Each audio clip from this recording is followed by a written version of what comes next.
மேய மைவரை உலகமும் வேந்தன் மேய தீம்புணல் உலகமும் வருணன் மேய பெருமணல் உலகமும் முல்லை குறிஞ்சி மருதம் நெய்தல் என சொல்லிய முறையில் சொல்லவும் படுமே என்று தொல்காப்பியம் வரையறை செய்கிறது.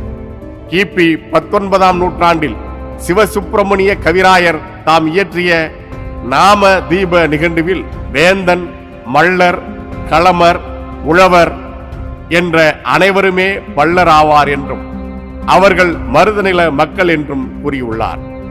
வேந்தன், மருதத்தர், குறுங்களம்பர், மள்ளர், விளைஞர், உழவர், வன்கடைஞர், கம்பளரே பள்ளர் கலைஞரென பண்ணு எனும் அப்பாடலில் சுட்டிக்காட்டப்பட்டுள்ள மருதநில வேந்தன் என்பவன் பின்பு தெய்வவேந்தன், தேவர் வேந்தன், தேவேந்திரன் என மருவி நிற்பதை காண முடிகிறது. இவ்வேந்தர் மரபில் வந்த மள்ளர்கள் தேவேந்திர குல வேளாளர் என அழைக்கப்படுகின்றனர்.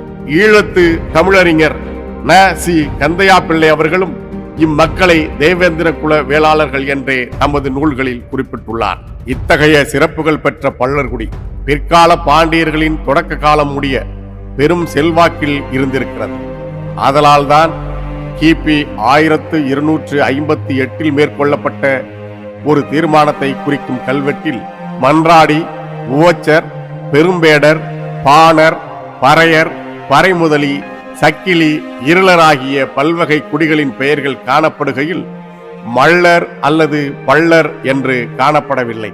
ஆதலால் இவர்கள் சமூகத்தில் உயர்ந்த நிலை கொண்டிருந்தனர் என்று அறியலாம் என்று தமிழ்நாடு அரசு தொல்லியல் துறையின் மேனாள் இயக்குனர் தமிழ் திரு நடன காசிநாதன் அவர்கள் குறிப்பிட்டுள்ளார்.